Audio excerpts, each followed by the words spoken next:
시편 46편 1절부터 마지막 절까지 말씀을 봉독합니다. 하나님은 우리의 피난처시요 힘이시니 환난 중에 만날 큰 도움이시라. 그러므로 땅이 변하든지 산이 흔들려 바다 가운데에 빠지든지 바닷물이 솟아나고 뛰놀든지 그것이 넘침으로 산이 흔들릴지라도 우리는 두려워하지 아니하리로다. 한 시내가 있어 나뉘어 흘러 하나님의 성 곧 지존하신 이의 성소를 기쁘게 하도다. 하나님이 그 성 중에 계심에 성이 흔들리지 아니할 것이라. 새벽에 하나님이 도우시리로다. 문나라가 떠들며 왕국이 흔들렸더니 그가 소리를 내심에 땅이 녹았도다.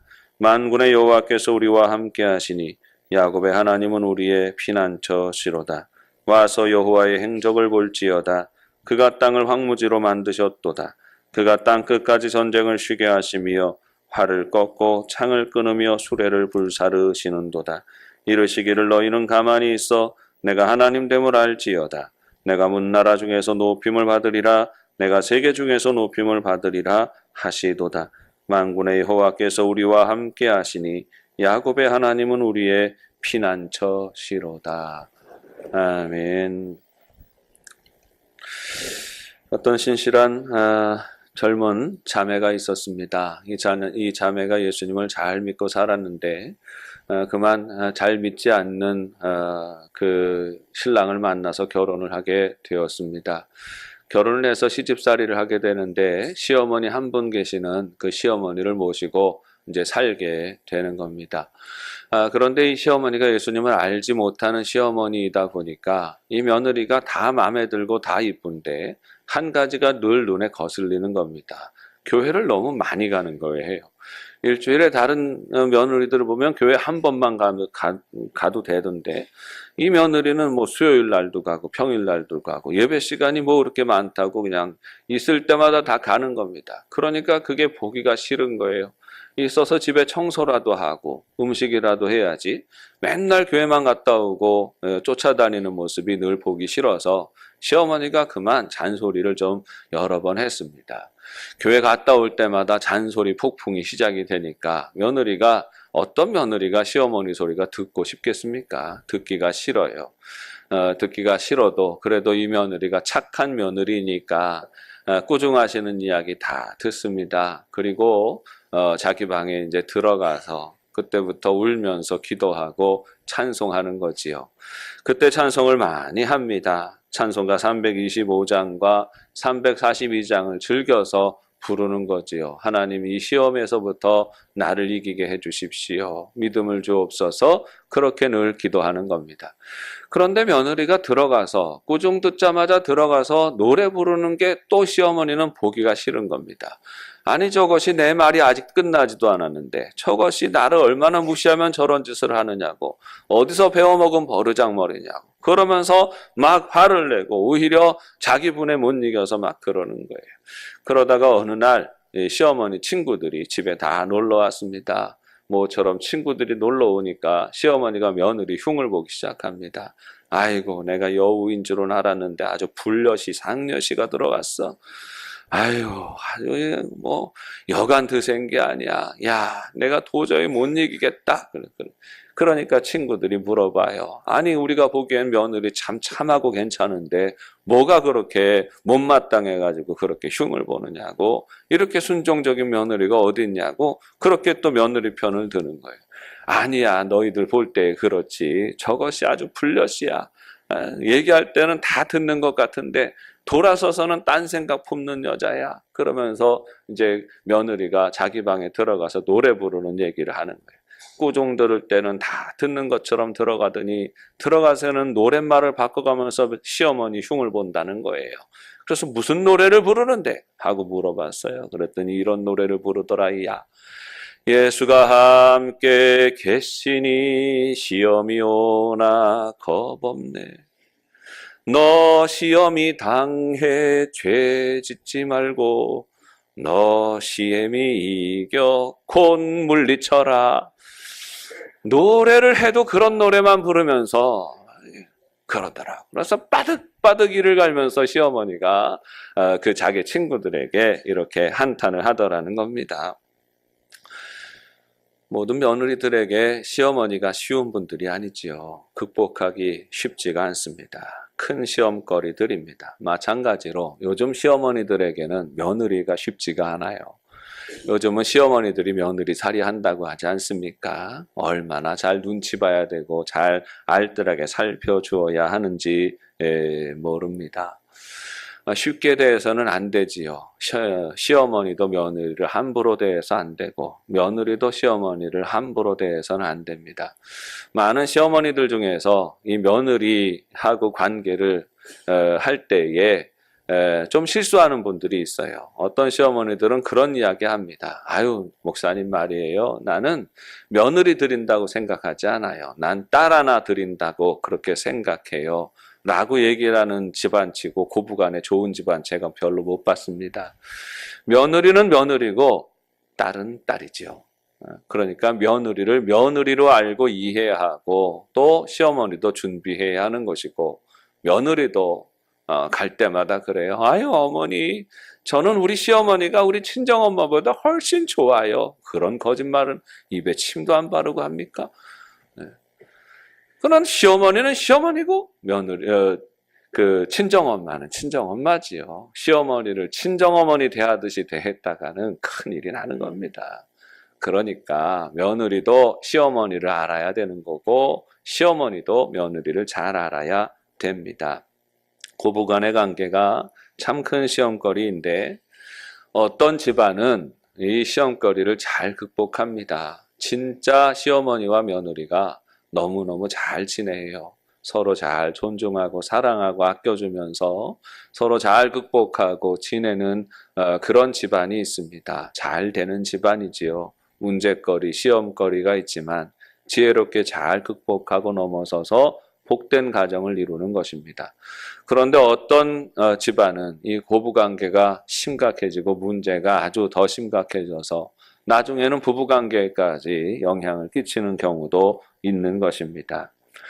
우리 인생에 시험이 다가옵니다. 수많은 시험거리들이 다가와요. 시험거리들이 다가올 때에 그 시험을 이겨내는 사람이 있고 시험이 오니까 무너지는 사람이 있는 것입니다. 어떤 사람이 시험을 잘 이길 수가 있고 어떤 사람이 시험에 걸려 넘어지게 되는 것일까요? 학창시절에 우리는 시험을 많이 치렀습니다. 시험을 많이 당하였지요. 월말고사, 기말고사, 중간고사, 모의고사, 쪽지고사. 수없이 많은 시험을 치르면서 살았습니다. 이 시험을 잘 치러야 진학도 되고 시험을 잘 치러야 다음 단계로 나아갈 수 있는 그런 과정을 거쳤습니다. 아무리 작은 시험이라도 시험을 잘 치르면 기분이 좋습니다. 아무리 작은 시험이라도 시험을 잘못 치르게 되면 마음이 상하고 또 그렇게 힘든 경험을 하게 되는 것입니다. 어떤 사람이 시험을 잘 치르고 어떤 사람이 시험을 잘 못 치릅니까? 시험을 잘 치르는 학생은 시험을 잘 준비하는 학생입니다.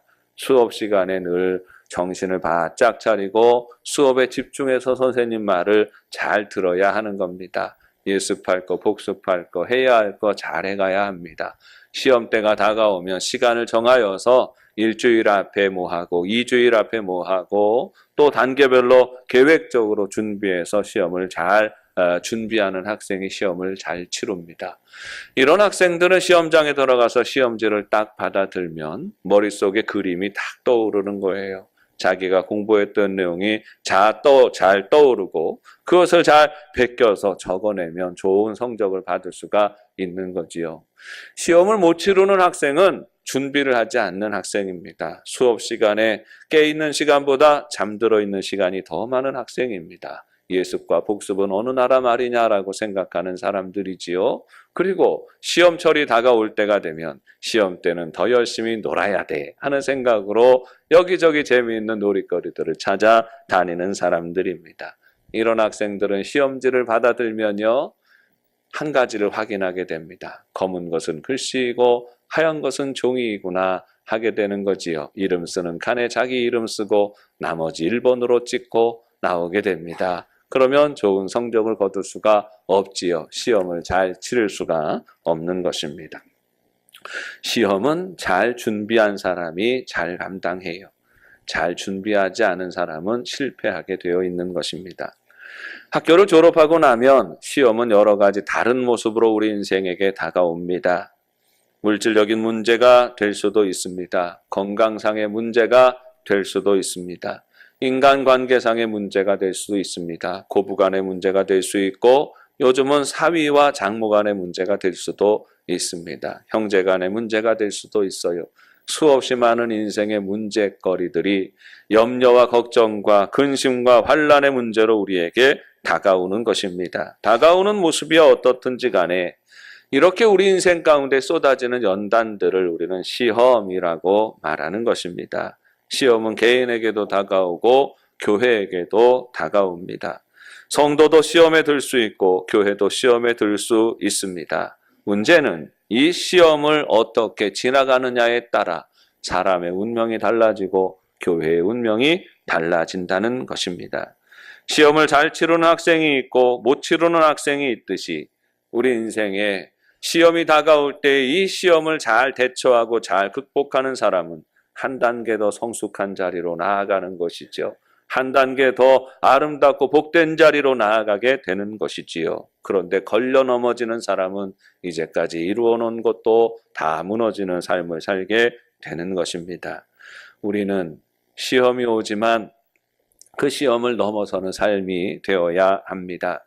우리 교회도 시험을 당하지만 시험에 걸려 넘어지는 것이 아니라 시험을 극복하고 한 단계 더 성숙하고 한 단계 더 부흥하는 교회가 되어야 합니다. 그러려면 우리는 잘 준비해야 하는 것이지요.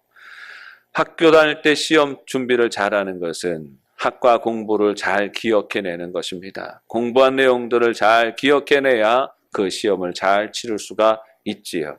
우리 인생의 시험을 당할 때에 개인의 시험을 당하고 교회가 시험을 당할 때에 이 시험을 잘 넘어설 수 있는 중요한 비밀은 하나님의 말씀을 기억하는 것입니다.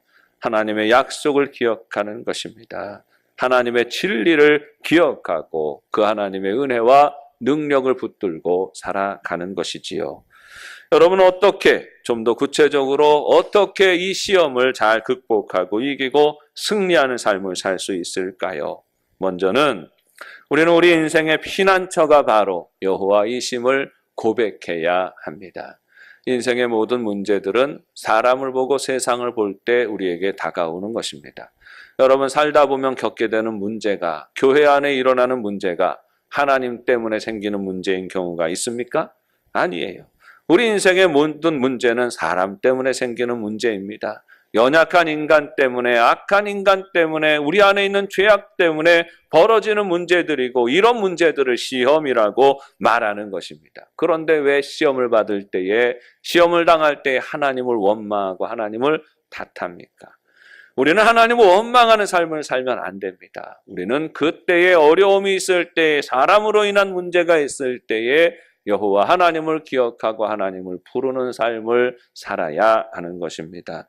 오늘 본문의 말씀을 보십니다. 하나님은 우리의 피난처가 되시고 환난 중에 만날 큰 도움이시라 했습니다. 여러분 우리 인생을 비유하자면 잔잔한 호수 같은 것이 우리의 인생이 아닙니다. 바다로 비유하자면 풍랑이 일어나는 바다와 같은 것이 우리 인생입니다. 육지로 말하자면 척박한 사막과 같은 것이 우리의 인생이에요. 산으로 말하자면 지진으로 요동치고 흔들리는 산과 같은 것이 우리의 인생입니다. 우리 인생은 불안하고 걱정과 근심이 떠나지 않습니다. 누구나 이런 삶에서 자유로울 수 없습니다. 우리의 환경은 항상 불안합니다. 균형은 무너지게 되어 있고 평온함은 항상 불안한 흔들림을 수반하는 것입니다. 그 가운데에서도 우리가 평안할 수 있는 유일한 근거는 우리의 소망 되시는 우리 하나님을 기억하고 여호와가 이 혼란한 중에서도 나의 소망이시요 나의 위로가 되시고 나의 평강이 되신다고 고백하는 것입니다. 전쟁이 벌어지면 약자들이 피해를 많이 봅니다. 노인들과 또 여성들과 어린아이들이 가장 많이 피해를 당하게 되지요. 특별히 어린 아이들에게 있어서 전쟁을 겪어내는 것은 아주 끔찍한 일입니다. 재난이 와요. 지진이나 또 쓰나미가 몰려오고 홍수가 나고 그래서 많은 낭패를 당할 때에도 어른들은 어떻게 살아남으면 근근히 헤쳐나갈 수 있겠지만 그러나 어린 아이들은 살 길이 막막해지는 것입니다. 그런데 놀라운 것은 전쟁이 벌어져서 폭탄이 떨어지는 중에도 엄마의 품에 안겨있는 아기는 평안히 잠들 수가 있는 것이지요. 재난 가운데에서도 아버지의 손을 잡고 있는 아이들은 평안할 수 있는 겁니다. 담대할 수가 있는 것이에요. 하다못해 육신의 부모의 손을 붙잡고 그 품 안에 있어도 우리는 평강할 수가 있는데 폭풍을 잠잠하게 하시고 땅이 요동할 때 그 땅을 붙잡아 주시는 능력이 있으신 그 여호와 하나님 품 안에 있을 때 우리가 어찌 평안하지 않을 수가 있겠습니까? 여러분, 우리 하나님이 나의 피난처이시다라고 고백하는 것은 이 고백으로 말미암아 우리가 하나님의 품 안에 머물러 있음을 증거하는 것이에요. 하나님을 나의 주로 고백하며 나의 의지할 뿐이시라고 고백하는 이 행위는 하나님의 능력 아래 머무는 것입니다. 하나님, 나는 능력이 없고 나는 지혜가 없어요. 그러나 내 하나님, 나의 피난처가 여호와 하나님이심을 고백하오니 나에게 그 능력을 힘입게 하여 주옵소서. 하나님의 능력을 힘입는 근거가 되는 것이지요. 성경은 항상 입술의 고백을 증거합니다. 마음으로 믿어서 소용이 없어요. 입술로 고백하는 고백이 능력 있는 믿음이 되는 것입니다. 입술의 증거가 왜 중요합니까? 입술로 고백할 때에 하나님의 선하신 역사가 우리 삶 가운데 실제하는 능력이 되는 거지요. 예를 들면 구약에 보면 여호수아 6장에 이스라엘 백성들이 여리고성을 점령하는 장면이 나옵니다. 마지막 날 7바퀴 성을 돌고 난 다음에 하나님이 이스라엘 백성들에게 여호수아를 통하여서 말씀하시죠. 뭐라고 말씀하십니까? 외쳐라 하십니다. 돌멩이를 던져라, 창을 던져라 하지 않으세요. 외쳐라 하시지요. 외칠 때에 여리고 성이 무너져 내립니다. 에스겔 37장에 보면 골짜기에 뼈들이 가득한 것을 하나님이 에스겔에게 보여주시지요. 다 죽어있는 시신들이 언제 죽었는지 몰라요. 너무 오래되어서 뼈는 다 뼈만 남아있는 그 뼈다귀 그 무더기 속에서 하나님이 말씀하시죠. 이 뼈들이 살아나겠느냐? 너는 태어나여 외쳐라. 외칠 때에 그 뼈와 뼈들이 연합하여 일어나게 되고 거기에 힘줄과 살이 오르게 되고 생명이 들어가서 거대한 군대가 되는 겁니다. 하나님을 나의 피난처로 고백하며 선포하는 행위는 메마른 뼈와 같은 우리의 처지를 생명이 넘치는 삶으로 바꾸어 가시는 하나님의 능력을 일으키는 거예요. 그러니까 우리가 갈급할수록 우리가 메마를수록 우리 마음이 허전하고 우리 마음이 공허할수록 우리는 여호와가 나의 피난처이시다라고 외치고 고백하며 나아가야 하는 것입니다. 거대한 여리고성 같은 우리의 시험거리들이 있을 때마다 그것을 무너지게 하는 능력이 됩니다. 우리는 항상 하나님 안에 있음을 고백하고 우리의 주인이 여호와 하나님이심을 선포해야 하는 것입니다. 사랑하는 여러분, 환경이 어렵다고 사람이 무너지지 않습니다. 그 중심이 허해지니까 사람이 무너지는 거지요. 시험이 강하다고 사람이 좌절하지 않아요. 좌절하는 마음을 먹으니 좌절하는 것입니다. 사람의 마음이 무엇에 붙들려 있는지가 중요합니다. 악한 마귀에 붙들려 있으면 마귀의 생각에 매이게 됩니다. 불평하고 원망하고 절망하고 좌절하고 실망하고 낙심하고 온갖 나쁜 생각들만 마음속에 품게 되지요. 그러니까 조그마한 시험거리가 와도 걸려 넘어지고 실패하는 인생이 되는 겁니다. 그러나 그 마음이 여호와 하나님으로 가득 차 있고 하나님의 붙들어 주심이 가득 차 있으면 그 마음에 소망이 가득하고 기쁨이 가득하고 은혜가 가득하고 하나님의 비전과 하나님의 거룩함이 가득하면 아무리 거대한 시험거리가 다가올지라도 그것을 능히 극복하고 이길 수 있는 힘을 공급받게 되는 것입니다. 사랑하는 여러분, 우리는 하나님께 붙들려 있어야 합니다. 그러기 위해서 우리는 늘 우리 주님을 고백하며 살아야 합니다. 하나님이 나의 피난처이십니다 하는 고백이 우리 삶 가운데 늘 있어야 하는 것입니다. 우리 영도 가족들이 온전한 믿음의 고백으로 항상 하나님의 살아계심을 선포하고 우리 주님을 온전히 신뢰하고 의지하며 나아가는 삶이 되시기를 바랍니다.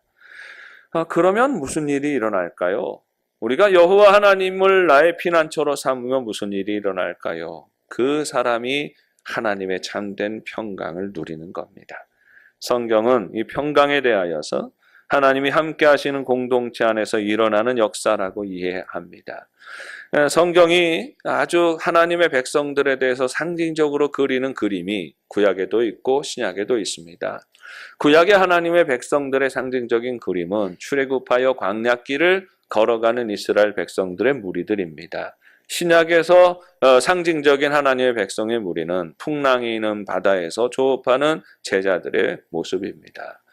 여러분, 광야길을 이스라엘 백성들이 지나갈 때에 저들이 어떻게 그 광야길을 지나갈 수 있었습니까? 하나님이 임재하셨기 때문입니다. 여호와 하나님이 구름 기둥으로 불 기둥으로 저들 가운데 임재하시고 저들과 함께 하셨어요. 그러니까 이스라엘 백성들이 광야에서도 만나 메추라기를 먹고 또 사막의 바위 틈을 깨뜨리고 거기서 터져나오는 물을 마시면서 살 수가 있었던 것이죠. 하나님이 임재하시니까 이스라엘 백성들이 평화하고 살 수가 있었습니다. 폭풍이 있는 바다 위를 항해하는 제자들이 도저히 노를 저어도 앞으로 나아갈 수 없을 때에 그 풍랑이 있는 바다를 걸어서 예수님이 제자들에게 오십니다. 그리고 배에 오르니 폭풍이 잔잔해지고 바다가 잔잔해지고 그들이 원하는 목적지에 가게 되었습니다. 풍랑이 있는 그 환경 속에서도 예수께서 그들의 무리들 가운데 들어오시니까 그들이 평강을 경험하게 되는 것입니다. 환경이 좋아서 조건이 좋아서 잘 사는 것이 아닙니다. 하나님이 우리 가운데 오셔서 우리의 고백을 들으시고 하나님이 우리 중심에 오셔서 우리와 함께 하실 때 우리가 잘 살 수 있고 행복할 수가 있는 것입니다. 5절 말씀에 하나님이 그 성중에 계심에 성이 흔들리지 아니할 것이라 했습니다. 7절 말씀에 만군의 여호와께서 우리와 함께 하시니 야곱의 하나님은 우리의 피난처 시로다 했습니다. 사랑하는 여러분, 항상 성경이 주는 약속이 무엇인지 기억하시기 바랍니다. 하나님은 일확천금하게 하시겠다고 축복을 말씀하지 않으십니다. 떼돈을 벌게 하시겠다고 말씀하지 않으시고 어디 나가서 큰 상 받겠다고 말씀하지 않으십니다. 하나님이 우리에게 주시는 약속은 내가 너희와 함께하리라 하시는 약속을 주시는 겁니다. 시험이 없을 거라고 환경이 좋을 거라고 약속하지 않으십니다. 환경이 나쁠 때에도 시험이 올 때에도 내가 너희와 함께하리라, 내가 그 성중에 함께하리라, 내가 그 교회에 함께하리라, 내가 너희 가정에 함께하리라. 이것이 하나님께서 주시는 약속의 말씀입니다. 우리는 그 말씀을 믿어야 합니다. 그리고 우리 삶의 중심에 들어오셔서 우리와 함께 하시는 우리 주님을 고백하고 그 하나님으로 인한 평강을 맛보며 살아야 하는 것입니다. 우리 영도 가족들이 하나님의 임재를 늘 경험하는 삶이 되시기를 바랍니다. 하나님이 함께 하시면 우리는 평강해요. 하나님이 함께 하시면 우리는 승리합니다. 하나님이 함께 하시면 우리는 모든 시험을 극복하고 이길 수가 있는 것입니다. 그러므로 정말 믿음으로 살아가는 사람은 항상 하나님의 역사하심에 대한 기대함을 놓지 않습니다. 항상 아름다운 소망을 가슴에 품습니다. 거대한 비전을 가슴에서 놓지 않는 것이지요. 중심에 하나님이 계시는 사람은 흔들리지 않습니다. 부정적으로 전망하지 않습니다. 상황과 환경을 따라서 삐딱하게 보지 않아요. 하나님의 사람은 항상 곧 올바르게 봅니다. 하나님의 역사에 대해서 이 일이 이루어질 것이다 라고 신뢰합니다. 죄악된 상황이 닥쳐오고 시련과 환난이 몰려올 때에도 서운하고 억울하고 분한 일이 생겨날 때에도 도리어 그 안에서 선한 기대를 품고 이 기대를 놓지 않아요. 말을 하고 입을 열 때마다 부정적인 말, 판단하는 말을 내놓지 않습니다. 하나님의 사람의 입술에는 부정적인 것과 선한 것이 같이 나오지 않아요. 그 마음에 선한 기운이 있고 선한 역사가 있는 사람은 어떠한 일이 있어도 선한 말을 내고 선한 기대를 내면서 살게 되는 것입니다. 그리스도인들은 시험을 당한다고 무너지지 않습니다. 더 위대한 꿈을 꾸는 것이지요. 오히려 시험을 당할 때에, 아픔과 어려움을 당할 때에 이 아픔과 어려움으로 내 안에 있는 작은 믿음의 그릇을 깨뜨려 버리고 더 큰 믿음의 그릇을 준비하는 것입니다. 시험을 통해서 포기하지 않아요. 도리어 더 놀라운 기도와 헌신과 전진을 시작하게 되는 것입니다. 10절 말씀을 보십니다. 이르시기를 너희는 가만히 있어 내가 하나님 됨을 알지어다. 내가 문나라 중에서 높임을 받으리라. 내가 세계 중에서 높임을 받으리라 하시도다 했습니다. 이제 해결하셨군요. 네. 여러분, 우리는 어려울수록 하나님을 기억해야 하고 시험을 당할수록 하나님의 계획과 섭리가 무엇인지를 고민해야 하는 것입니다. 더 큰 하나님의 꿈을 꾸어야 합니다. 더 위대한 일들을 계획하고 나아갈 수 있어야 합니다. 이것이 참된 믿음으로 살아가는 사람들이죠. 여러분, 원래 믿음이 없는 사람들이요, 시험이 오면 걸려 넘어집니다. 왜냐하면 핑계거리 찾고 있었으니까. 시험이 오면 시험 때문에 걸려 넘어지는 거죠. 믿음이 있는 사람은 시험에 걸려 넘어지지 않아요. 오히려 시험을 통하여 더 큰 믿음의 그릇을 준비하고 더 큰 꿈을 꾸고 더 위대한 일들을 고민하며 나아가게 되어 있는 것입니다. 믿음이 없는 사람은 시험을 통하여 자기 믿음을 버려요. 믿음이 있는 사람은 시험을 기회로 더 큰 믿음을 품습니다. 그래서 저는 지금이 우리 교회에 더 큰 비전을 말해야 할 때라고 생각합니다. 우리 교회는 아픔이 있습니다. 부끄러움이 있습니다. 실망도 많이 하고 불안한 마음을 나누기도 했습니다. 그러나 하나님은 우리가 시험을 당해 주저앉는 것을 원하지 않으십니다. 우리의 아픔과 부끄러움을 통해서 더욱 우리를 정결하게 하실 뿐만 아니라 우리가 더욱 위대한 꿈을 꾸게 하시고 더 크고 놀라운 비전을 품고 나아가게 하시는 것입니다. 도리어 시험을 통해서 부흥을 꿈꾸어야 하고 시험을 통해서 우리는 더 위대한 비전을 품어야 하는 것입니다. 저는 늘 부흥을 말하는 사람입니다. 그러나 그럼에도 불구하고 저는 지금이 우리 교회에 가장 부흥이 필요하고 부흥을 선포해야 할 때라고 생각합니다. 왜냐하면 우리 교회는 어려운 일이 있고 우리 교회는 시험거리가 있고 우리 교회는 원망할 일들이 있고 불평과 탓하는 이유들이 있기 때문입니다. 그러나 그런 때가 되었다고 해서 우리가 거기에 걸려서 매여서 넘어지는 것이 하나님이 기뻐하시는 뜻이 아닙니다. 우리는 시험을 극복하고 이겨내야 합니다. 시험을 극복하고 이겨내려면 우리는 우리 안에 잘못된 생각들은 거두어내야 합니다. 판단하는 소리들도 거두어내어야 합니다. 정죄하는 소리들도 거두어내야 합니다. 불평하고 원망하는 소리도 거두어내야 합니다. 그리고 우리 안에 신실하신 하나님의 뜻이 무엇인지 더욱더 열심을 내서 붙잡아야 하는 것이. 시험이 다가올 때에 연약한 믿음은 이 시험 때문에 걸려 넘어지죠. 그런데 온전한 믿음은 하나님, 이 시험을 통하여서 우리를 어떻게 다듬어 가시고 우리를 어떻게 더 위대한 교회로 세우시고자 하십니까? 질문할 수 있어야 하는 것입니다. 한 번 더 기도하고 한 번 더 예배하고 한 번 더 헌신하고 한 번 더 헌금하고 한 번 더 주의 일이 무엇인지 고민하고 애쓰며 마음과 힘을 모으는 것이, 이것이 하나님 앞에 정직하고 바른 성도들이 마땅히 보여주어야 하는 모습이 되는 것입니다. 우리 교회는 비전이 있습니다. 우리 교회는 꿈이 있습니다. 우리 장로님들, 우리 또 교회 고민하시는 많은 분들이 오래도록 준비하고 고민하면서 계획하는 일들이 있습니다. 우리 온 교우들이 또 마음을 모으고 힘을 모아서 우리 교회가 부흥하고 바로 서며 이 시대의 위대한 교회로 바로 세워지기를 바라고 소원하고 있습니다. 이제 저는 그 소원을 더 말하려고 합니다. 이제 우리 교회 안에 택하시고 예비하신 하나님의 계획과 하나님의 섭리가 얼마나 크고 놀라운 섭리가 있는지 더 많이 얘기하고 싶습니다.